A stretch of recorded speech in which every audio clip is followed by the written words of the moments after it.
Efa ndresaka amin'izay tontolo ny fampianarana izay antsika dia feno 5-20 taona katroka ny sekoly Eskantanimena raha toka 5-20 taona ny sekoly ambaratonga ambony eo amin'izay Eskantanimena izay misy ny hetsika fanamariana ny fanomezan-danja ny maha-malagasy no misongadina ao anatin'ireo hetsika samihafa ankoatr'izay anefa misy ihany koa ny lalao ara-panatanjahantena sy ny hetsika samihafa.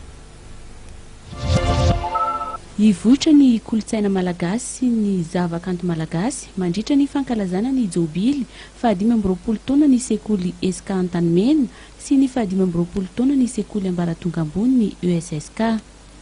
Anomboka ny faraka 20, fa 20 sy fa 13 volana jona ho avy izao ny fankalazana.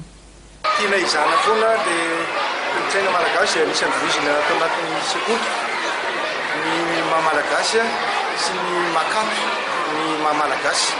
Tafiditra anatin'izany moa izany resaka fitafiana, ny resaka sakafo ary ny resaka fety isan-karazany.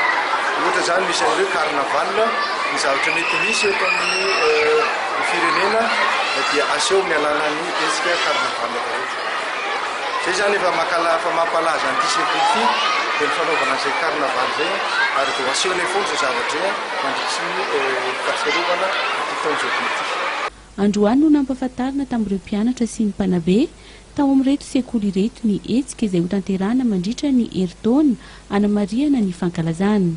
Ka isan'ny mandray anjara mahavitrika amin'izany ireo mpianatra amin'ny hetsika rehetra tanterahana na eo amin'ny sehokanto na ny karnaval na ny podium na ny lalao ara-panatanjahantena sy ny maro hafa. Isany koa ny fananganana ny tsangam-bato dia ny fanitarana ny sekoly sy ny fividianana panneau solaire ahafahana miala amin'ny fahatapahan'ny herinaratra ao anatin'izao jobily izao.